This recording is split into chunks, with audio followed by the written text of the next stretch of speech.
Good morning, everybody. Thank you for joining us for another episode of CEO Talks. The best unedited stream for aspiring, growing entrepreneurs. All right, I'm CEO. I'm the CEO of FaceTime, Gervais Nelson, alongside my amazing co-host. And I am Marie Rose, CEO of Rosebud Studios and founder of Rose Petals to Success. And you are the founder of?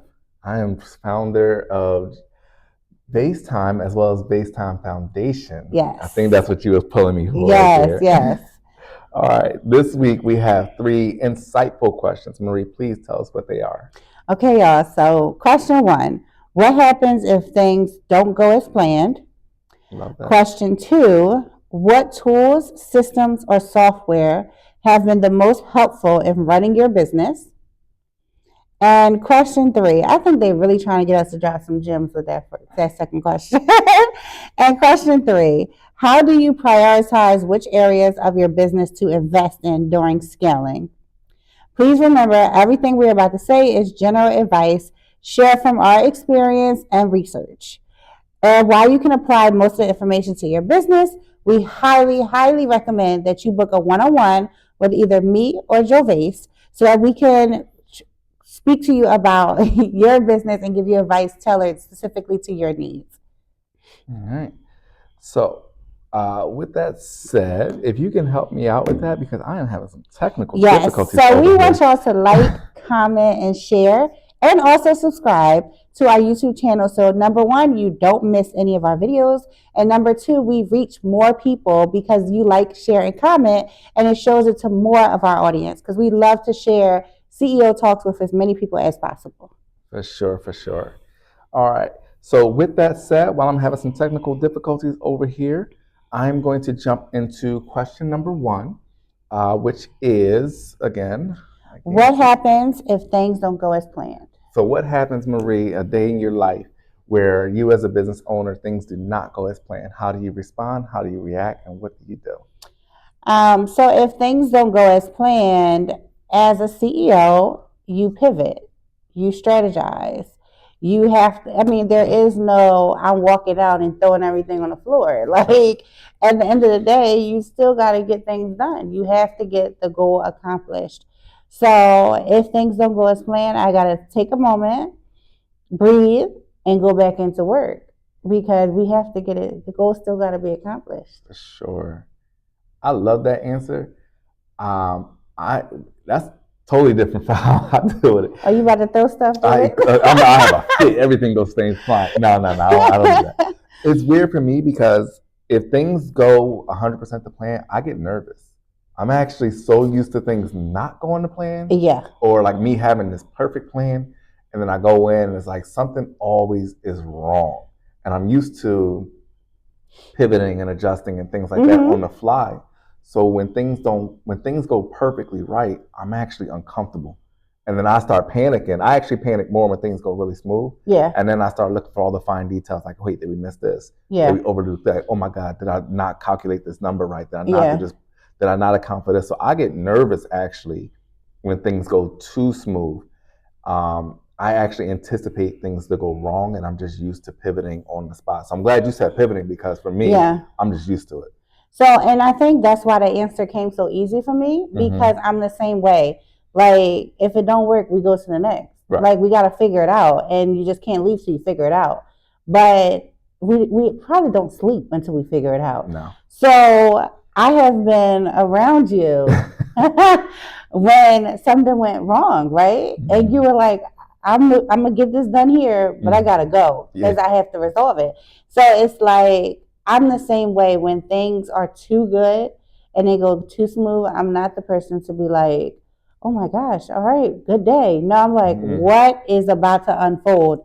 Like something has to go wrong, and it makes me strategically figure out a plan, even if it went all well, because I'm planning in case something happens tomorrow. Right. But yeah, I'm the same way.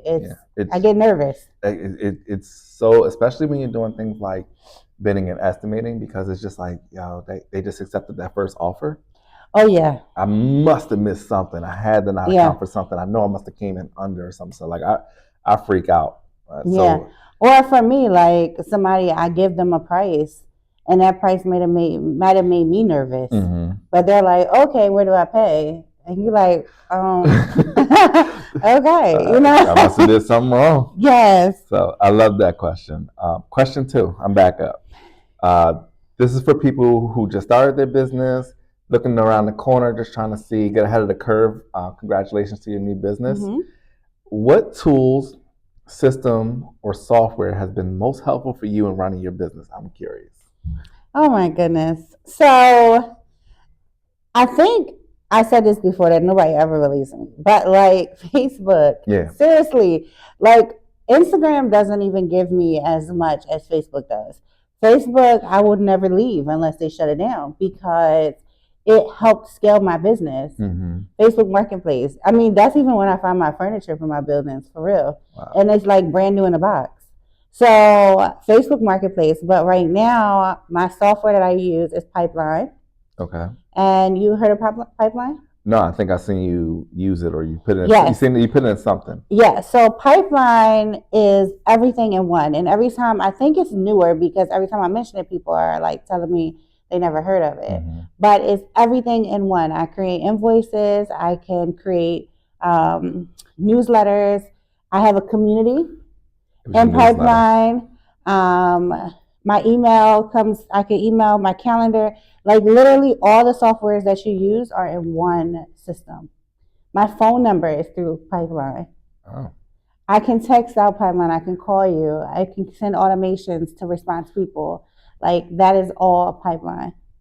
So that software has been a game changer for me. Okay. Who knew? And it's funny you said that because I just saw it when I left out today when you sent the email blast today. Mm-hmm. And it says Pipeline at the end. And that's only because I need to buy. So you have to like upgrade to a new email. Get it removed. So every time I do something, I have to upgrade to a new thing. Is it a good investment? Yes. Mm-hmm. Because if you don't have your domain at the end, you go to people's spam, right? So, but I've literally invested more and more into it because it works so well. I was going to say you're seeing the results. Yeah, like blast text messages. Who texts individually anymore? If you do, I'm sorry. But you got to get Pipeline because I literally send 500 messages at one time. Wow. I sent 800 and something emails today in 2 minutes. Like literally it's a game changer. They need to pay me for this, but sponsored by Pipeline. Yes. For me, it is similar to Pipeline. Mm-hmm. I use Wix Studio. I use Wix. Everybody complains about Wix that it's too expensive or different things. I didn't think so either. But I've heard people say the reason why they won't do it is because it costs too much or things like that. But same thing, email blasts. I do one a month, one a year. I haven't gotten into the newsletter, but I'm going to try it for next month. You do once a year?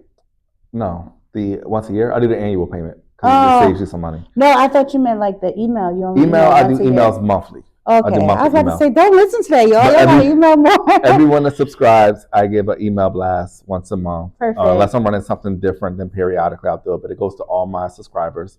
Mm-hmm. My website, I'm able to monitor upkeep and throw out different things and create different things inside the website. I love Wix. All my invoicing, all my quotes, all my estimates for residential are all done through Wix. It just keeps all the accounting and everything inside of one box, and it syncs up to the QuickBooks, which is great.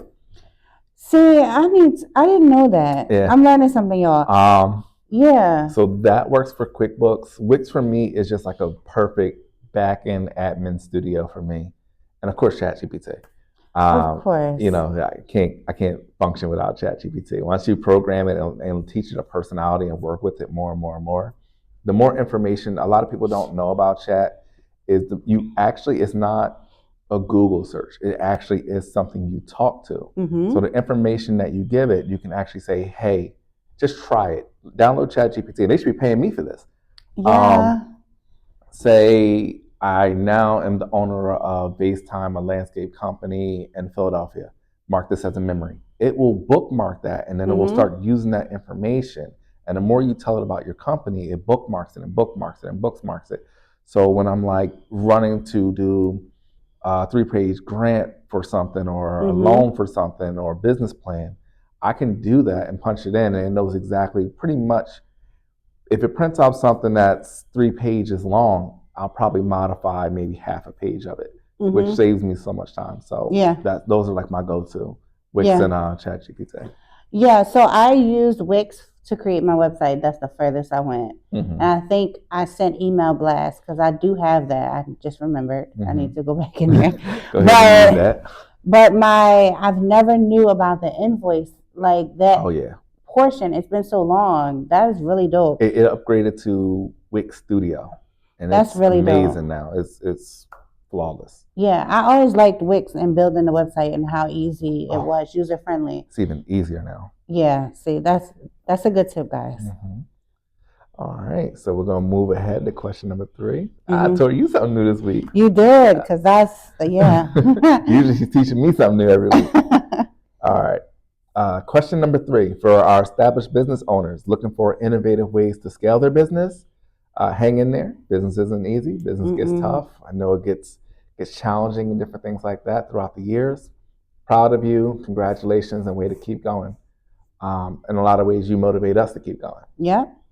So that's why we're here. How do you prioritize which area of your business to invest in during your scaling period? I love this question. I always get like a deer in headlights, right? Because I'm like, wait, what? It's my turn. How do you prioritize? For me now, so this is people who are established businesses, right? This is when you start to realize you can't do it all. This is when you start to realize that, okay, you have the foundation. It can go a lot of different ways. Like, what is important now?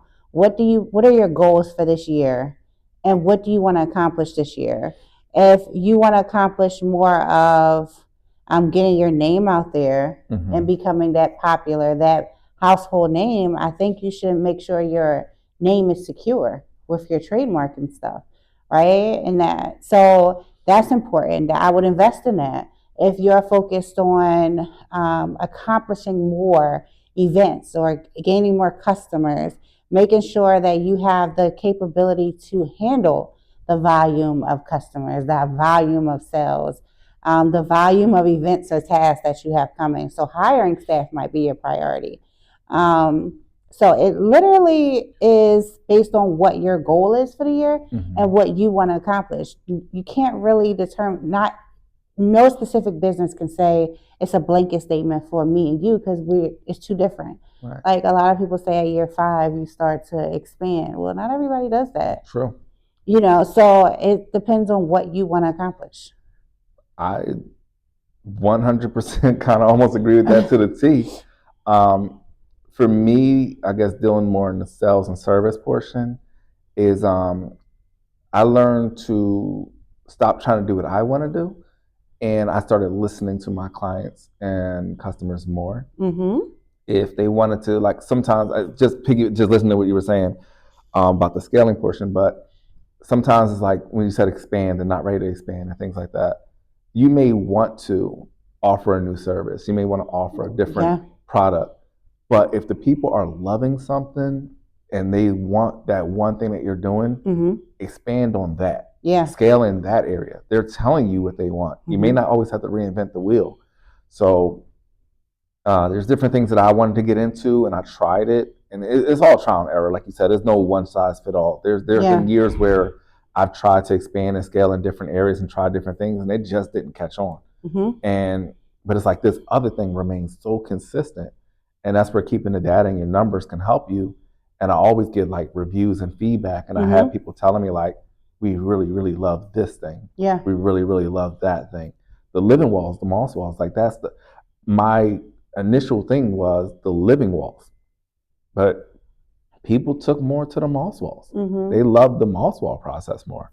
So I was like, okay, well, I guess I'll keep doing this. It was like, well, that works great for adults. What do you have for kids for moss walls? So I was like, all right, I guess I'll scale it by doing it more kid friendly. So I had to think outside the box. Like, how can I do it that way? So just to give like a live example, because I think what you said was perfect, but for a live example portion of it, that's a great example where I had to listen to what people were telling me, and I scaled in that area because that's what my clientele was telling me that they wanted.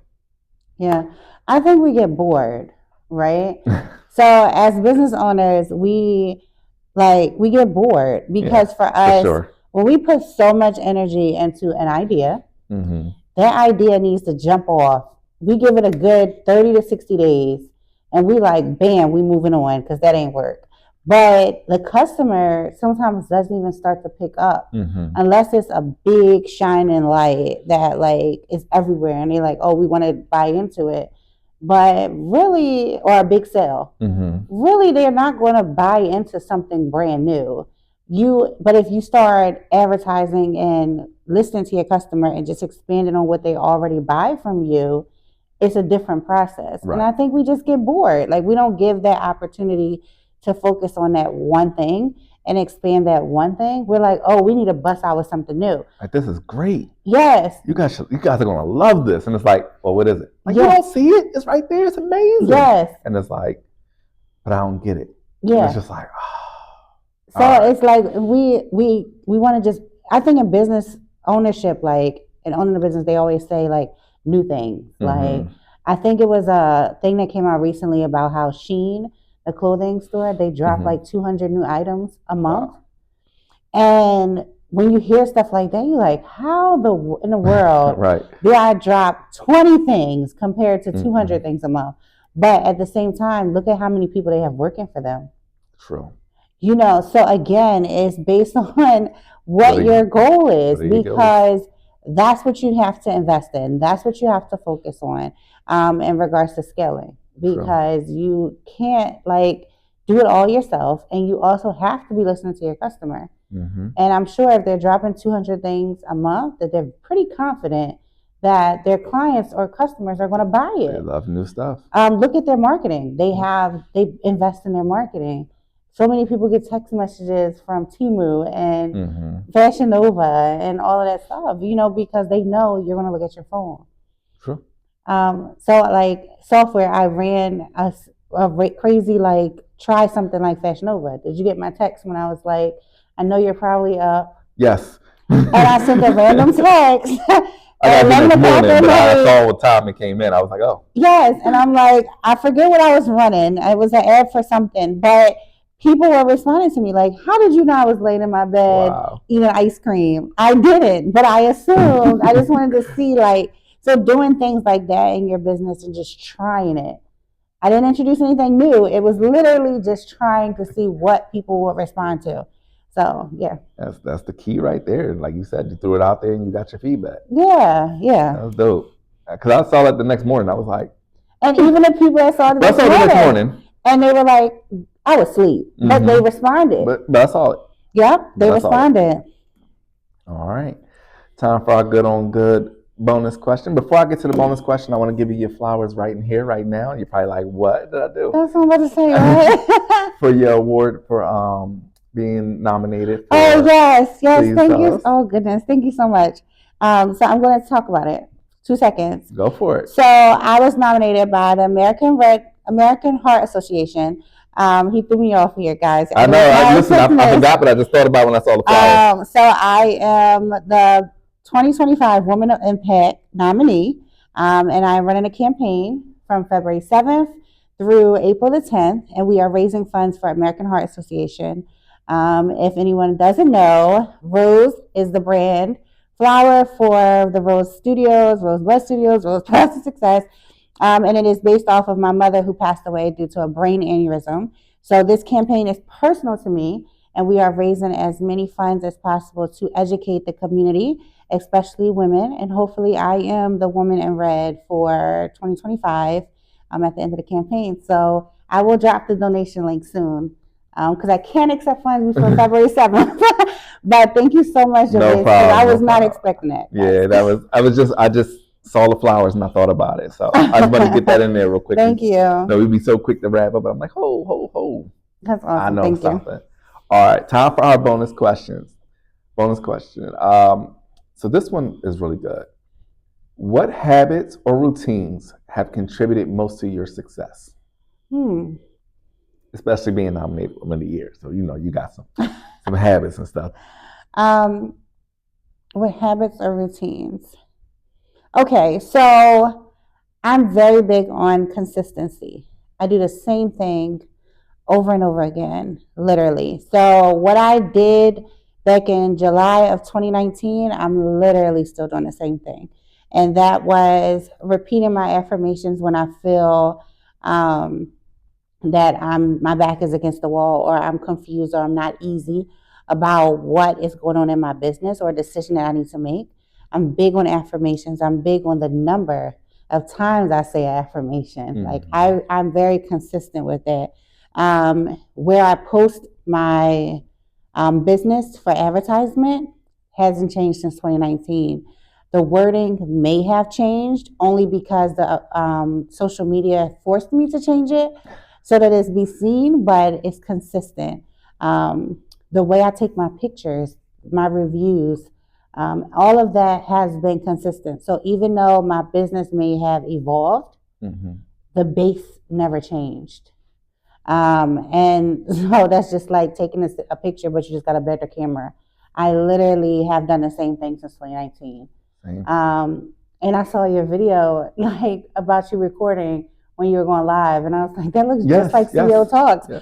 So I guess I can say both of us, we are so consistent, and I think that is lost when building businesses Sure. because people follow trends. Mm-hmm. You can follow a trend but never change who you are. I can follow a trend and adapt to the trend but still keep my foundation consistent. And that is some of the things that have helped me. Yeah.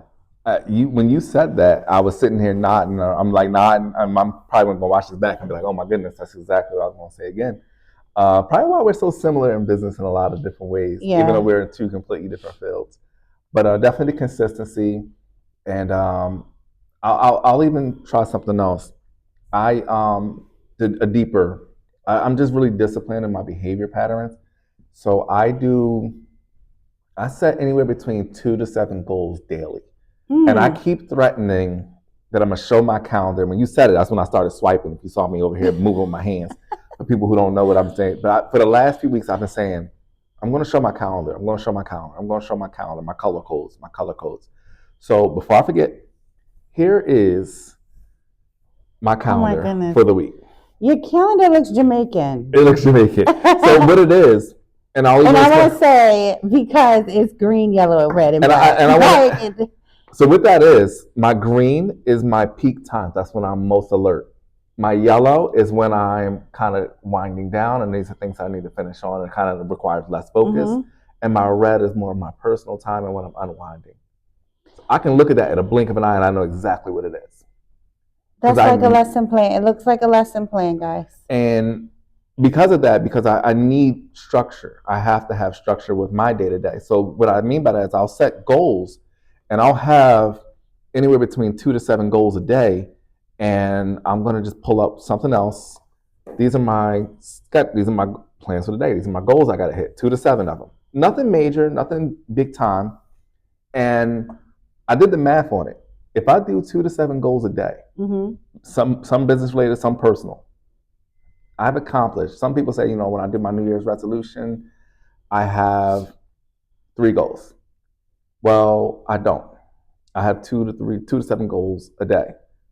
At the end of the year, I've accomplished 720 things, statistically, like on an average. Mm-hmm. If I put in, and these are average things that I'm putting in, and if I achieve 720 things for my business, how much faster has my scale been for my business? Mm-hmm. And I think that has been the secret to my success, because it's kind of like Kobe said that at one time. He said he had 800 points, 81 points one game. Nobody saw the 1,000 shots he saw that day before the game. Mm-hmm. I feel like that's me. Like, I'm putting in so many things that I'm doing throughout the course of the day. People will see the different awards that I'm winning or the different things I'm achieving, but they don't see the hours and hours and hours and hours and hours that I'm putting in, achieving mini goals. So at the end of the year, I just had a great year. But I personally never see the progress, because I'm just doing thing by thing mm-hmm. a year, and people see things at the end of the year, and I'm just like, yeah, I'm glad that it all worked out. I was stressing myself out, but yeah, that's my secret to success. Yeah. So how do you adjust if back to question one, Mm-hmm. your day doesn't go as planned. So that's why I only do 2 or 7. So 2 things in a day. You give me 24 hours, I can make those 2 things happen. Yeah. I'm not going to do anything. Like I said, they're mini goals. There's something as simple as today was my numbers day. I just entered all my information. Some people bookkeep throughout the year. I bookkeep almost daily and I have a set day on it out the week. So Tuesday a.m. is a day that I run my numbers and I get the payroll set. And I'm just being transparent. So when it comes time to do taxes, because I've done them so much throughout the week, and my numbers are ran, when payroll comes on Friday, that number's already out. I'm not even worried about it. Yeah. When it's time to do taxes, that's up and balance sheets and different things like that. Because I know that it's done weekly, I'm not searching around like, oh my goodness, what is this charge? I've done it. Yeah. And it's not in a large scale because I'm not looking at 52 purchases. I'm only looking at 4. So people will say like, oh my God, that's obsessive. I can't do my numbers every week. How many purchases are you making in a week? Yeah. 10, 11? Yeah. So, and if you add up all the time, you're going to spend that time anyway, monthly, because it's a bigger load of work. Took me 30 minutes at best, maybe 15. Yeah. And it's so structured because, again, I need structure. I have a time allotted. Here's my time frame. This is what I'm going to do. And it's so easy for me now. I like numbers. So some people like get a bookkeeper. I like numbers. So for me, that's my therapy. Yeah. Like that's fun for me. Mm-hmm. So for me, it's easy. And I just do it. And I allot that time. And that time is just mine just for that. That's awesome that you even know, like, you know what you need to be able to structure your business. And learning yourself is hard. So learning yourself and learning your business and learning your customer. And be honest with yourself. Yes. I know what I'm good at. I know what I'm not good at. And you got to learn yourself and be honest with yourself. If you're not good at, get the help. Yeah, because we will deny that, or we'll say we can learn it. But there's some things that I just can't do different. Right. And putting that in the budget to get the help for that, you realize how many people need the same help you do. Right. Or some people can't do what you do. So that system of balancing it and working together and collaborating and figuring out what systems you can put in place is big. So. Yeah. Well, that was our bonus question. Yes, we go pretty quickly today. You know what it was? We just match with this. We get better and better week by week. That was dope. Thank you guys for tuning in. We'll be here again next Sunday, 9 a.m. We should have a host with us next time. Or a guest with us next time. We're the host. And thank you for tuning in. Join the add your likes, add your comments. Don't forget to subscribe. Please share. I'm Gervais Nelson. Marie Rose. We'll see you next week. All right, see ya. All right. That just flew. It really